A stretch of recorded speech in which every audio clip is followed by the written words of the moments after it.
Good evening. I'm Claremont Featherstone inviting you to Security Focus. This evening, I would want to touch on a single matter. I found that many of our people, and I'm speaking about Guyanese in general here, with a specific reference to the African community, I have found that shortly after the David Granger's government went into power, there seemed to be some sort of cognitive dissonance, some sort of mindset, negative mindset as it were. And many of us seem not to want to work or seem not prepared to work. I have also found when you go to many of the government ministries, the municipality, and we see what is going on there at the moment, when you go to the municipality, you go to several government agencies, you notice that many Afro-Guyanese who worked diligently under the PPP seem complacent now and not prepared to work under this regime, this government. For whatever reason, some have categorically said, slavery done, massa gone, we had the PPP forever, we want to see them backs. So, we have seen the backs of the PPP. But you know what? Our own is now running the country, and we seem to have adopted a position that, well, you know, we run things, APNU run things, we don't have to work.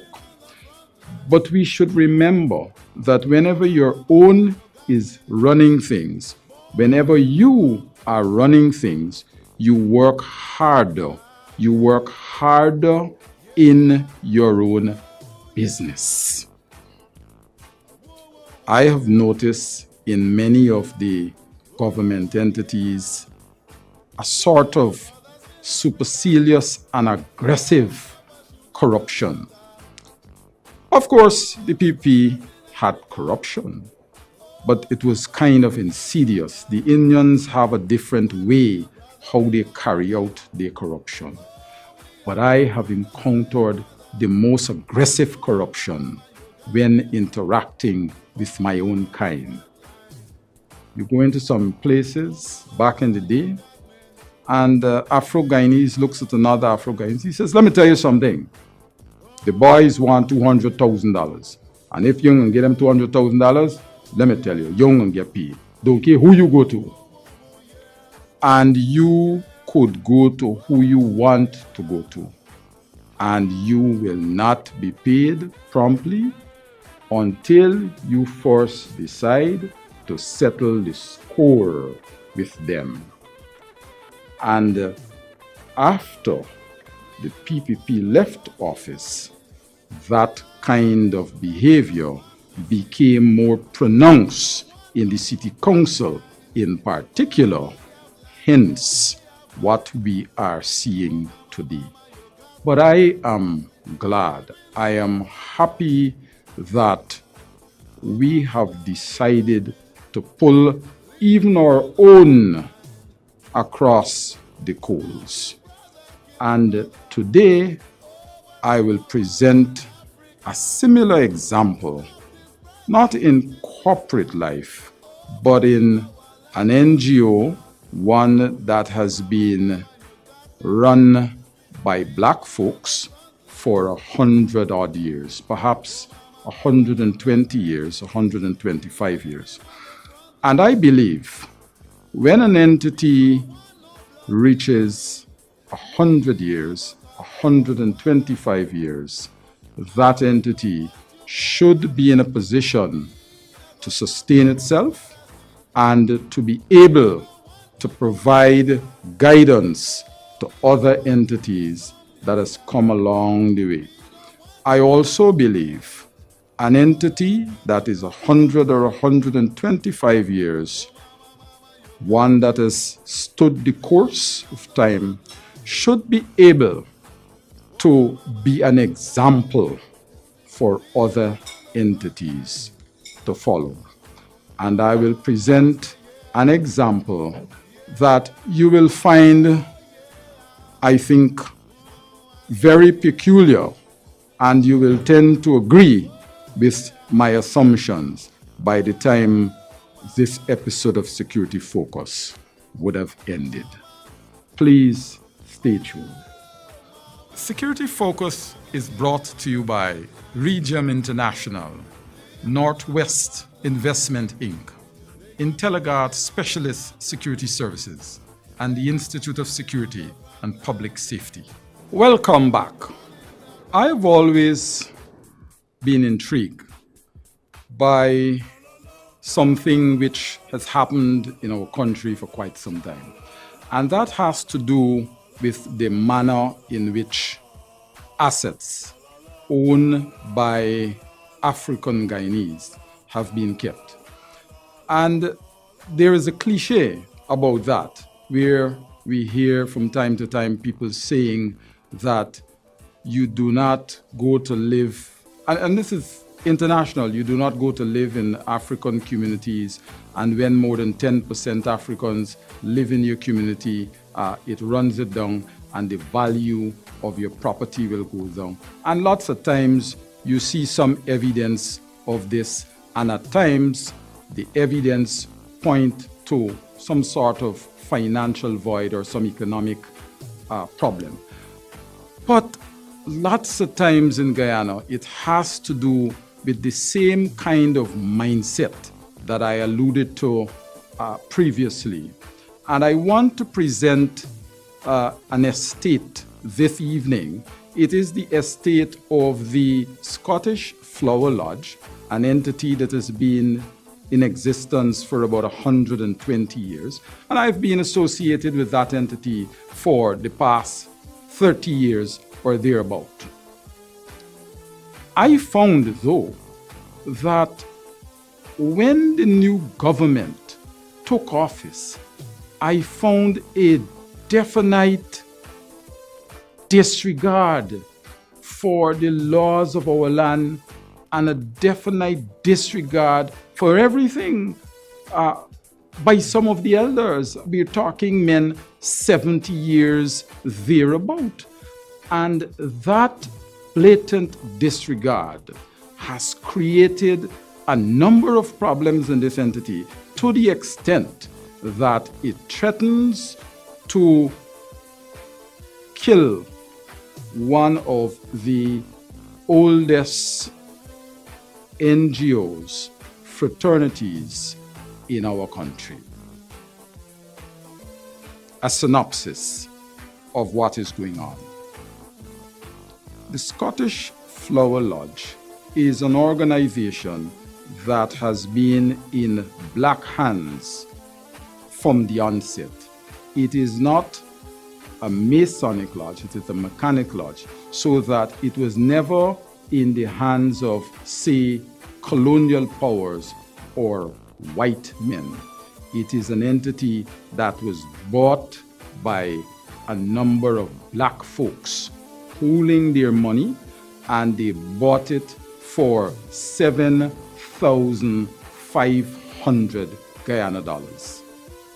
Sometime after, they were able to get some additional funds, and they bought an entire estate which runs from Carmichael Street straight back to the alleyway that separates Waterloo Street from Carmichael Street.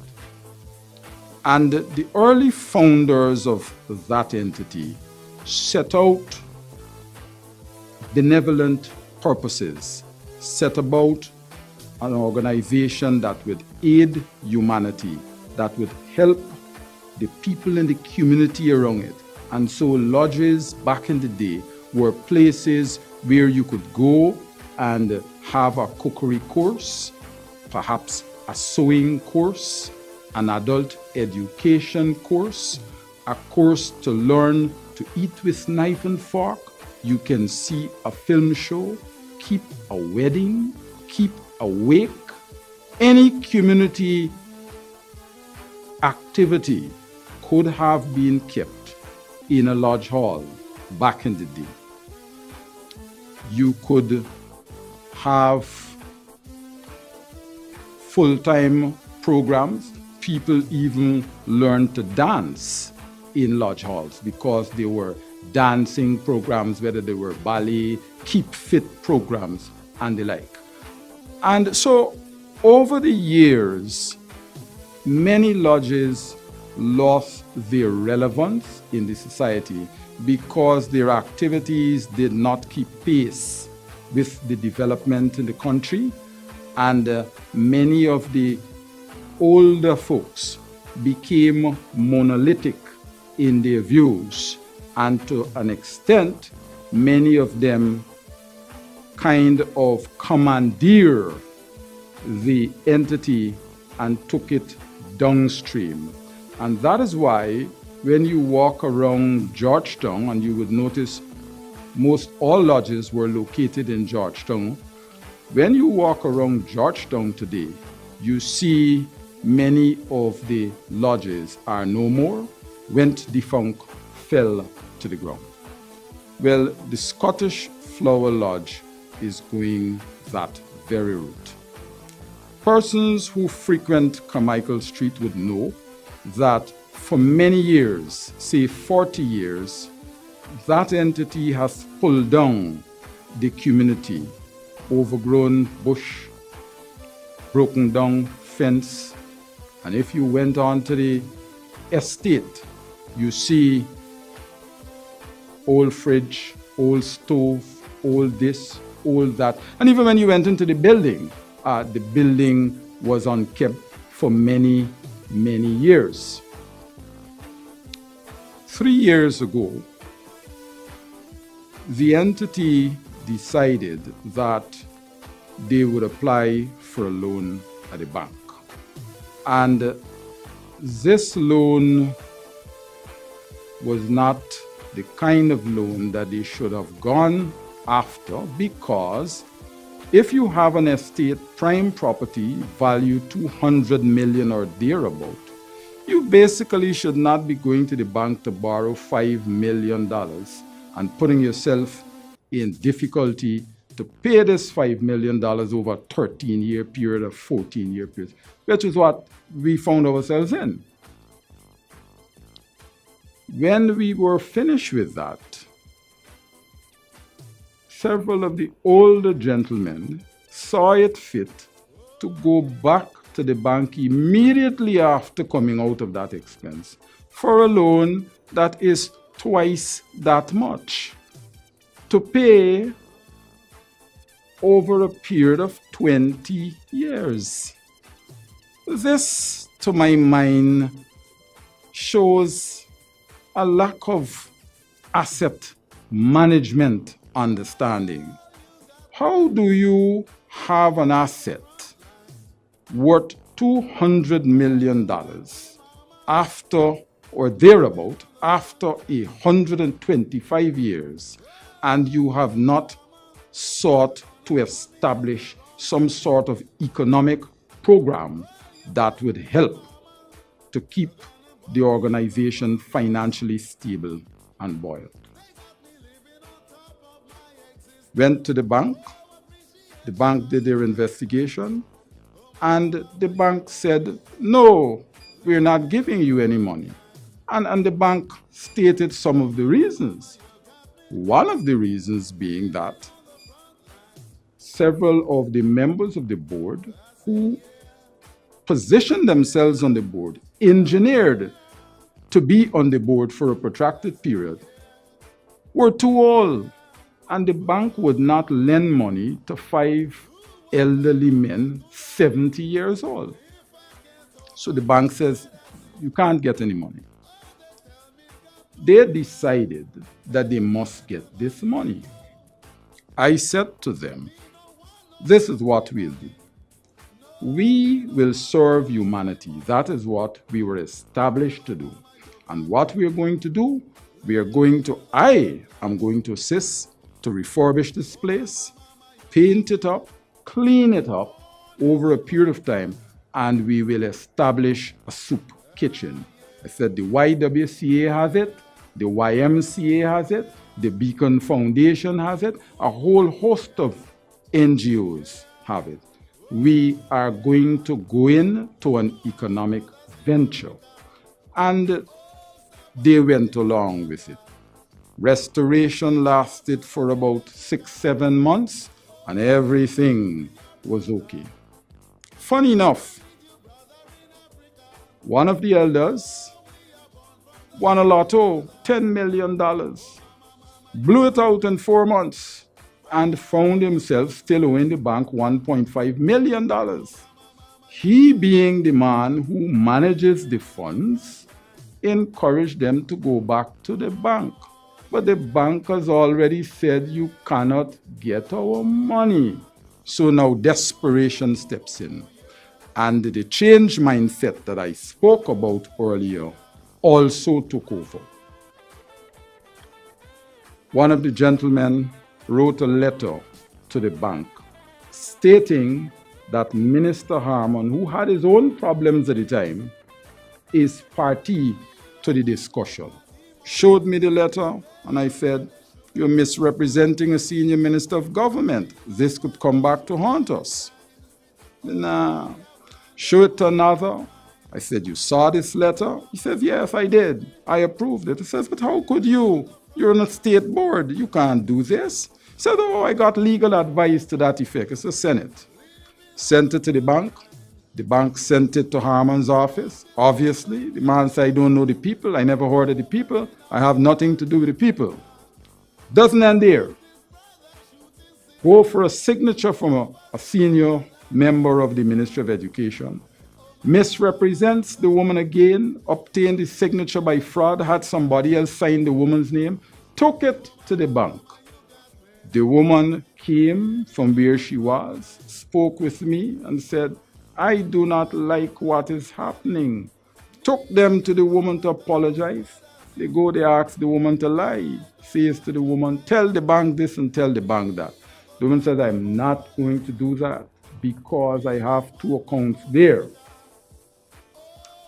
I have not seen this kind of behavior in those men for 30 years. And I wondered, in fact, one said to me, I said, "Why are you really doing this? This thing is going to harm you." And he says, "Well, no, we run things now. We run in the country now. Harmon running things." Hence, my opening remarks. Since then, all sorts of things have happened. They have decided that the economic venture that we spoke about, because I was not prepared to go along with a range of illegalities, then they will not do the economic venture anymore. So this is supposed to spite me. And a whole host of activities ensued. It went to the point where when they discovered, when the bank had concluded that we are not going to give you this money, one of the elderly officers, I was talking with him, and he was annoyed to the point that he struck me. I sought medical attention and the like, and was surprised when the police came into the matter and took him to the station. Of course, he begged and he says, "I have injuries, I cannot go into the lockup and all of these things." And the police took pity on him. He's almost 70, had hip replacement surgery, sent him back. And he went back there and among themselves sent me a letter that says, "We are going to sanction you for taking him to the police wrongfully." This is the kind of behavior. In fact, the gentleman who assaulted me, is supposed to be a high priest. He is supposed to be the chaplain, the man who opens the session. And so I'm wondering what has become of us in this country. And I'm wondering if we have lost our minds. When this entity was in a dilapidated state, they seem to be very happy. And this is another thing I've noticed in organizations, particularly African organizations, and even in African communities.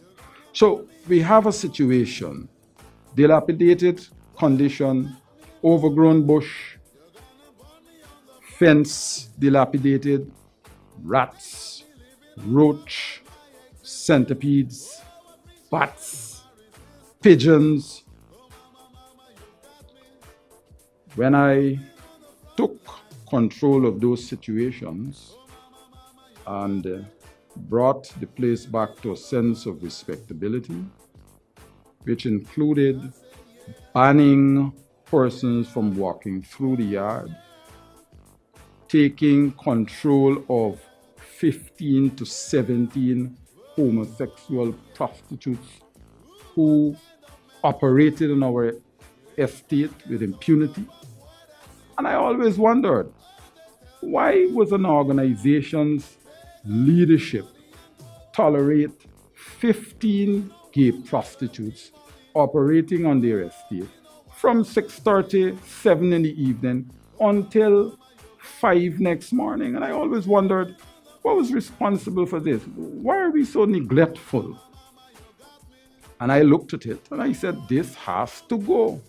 Spoke with one of the elders and he said to me, well, you know, we're frightened to tell the gays to leave because we frighten the gays, tell we that we trust sex from them.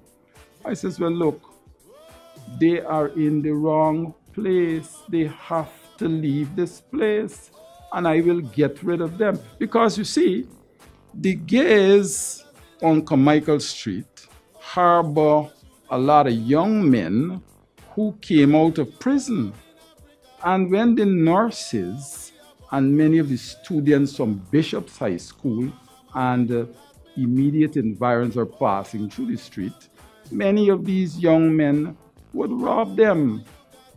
So I said, they have to go. And I took control and I got rid of them. I went to the people in the neighborhood and I said, let us pool our resources and organize street lights, which we did. And that is responsible for the ambience on Carmichael Street. And it did not cost a fortune. It did not cost a fortune. When I was through, I wanted to know how come when the previous committees would have painted the building, and you will see the building the way it looks now. I always wanted to know why the previous committee would have painted the building and why it looks the way it looked after 2 years. But it has been painted 2.5 years now almost. And then I realized that it looked the way it looked because somewhere along the line, there was always some sort of run-ins, some sort of corruption involved, and it always compromised the quality of work. I have undertaken that project because I wanted us to be able to take back our proper position in life, and I wanted us to be able to do something for humanity. But as it stands, we have a situation where there are 3-4 elderly men holding themselves out as having authority to make decisions in the organization. And they are making decisions which often borders on illegality. And I must say this before I part. When they do these things, they run to friends. One of them told an attorney recently that I went to the ombudsman. We know Justice Patterson Jr., and we're going to do this and we're going to do that. And then I realized for the first time in my life why some people, when they reach a certain state in life, they usually cut off their ordinary friends. Justice Patterson has not done that. You know what they're doing to him? They pull Harmon into the thing. They pull a senior member of the education ministry into the thing without thinking what it can do to these people. And now they pull in Justice Patterson into their nonsense. And I think what Justice Patterson ought to do is say to them, I'm a respectable man in this society, and while we are friends, I want you to do the proper thing. I am speaking out in this matter because I believe that we cannot afford to allow an NGO 120 years to go out of existence just because of the whims and fancy of 3 or 4 elderly men. Security Focus is brought to you by Regium International, Northwest Investment Inc., Intelligard Specialist Security Services, and the Institute of Security and Public Safety. There are a number of other things that I would want to speak to, and these have to do with some of the strange practices that some of the elders are now going through with and seem not to be concerned about it. No one can speak to them. We had an incident recently where an elder, 70 years old, suddenly finds himself 4 lady friends, and he brings them to the fraternity. Persons are watching, they want to know what is wrong with him. In no time, one of these lady friends views everybody out, and another orders me and my painters out the building because she wants to keep a meeting there and she wants our privacy. It doesn't end there. The man's wife dies a couple of months after, and the man turns up to his wife's funeral dressed like he's going to the market with women in tow. We have never seen these sorts of things in our lives. Most of the people connected with the fraternity has never seen that in their lives.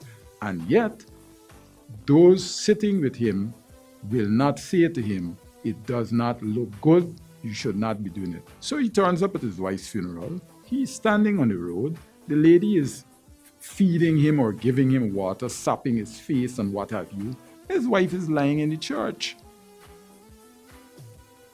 The wife's relatives are standing on the road with a video recorder videotaping what is taking place. They're recording what is taking place, and the next thing you know, a few of the younger members who we only made about 6 months ago, 4 of them got up, entered a car and left and never returned. So now you have a situation where your membership is being depleted and you are unable to replace them.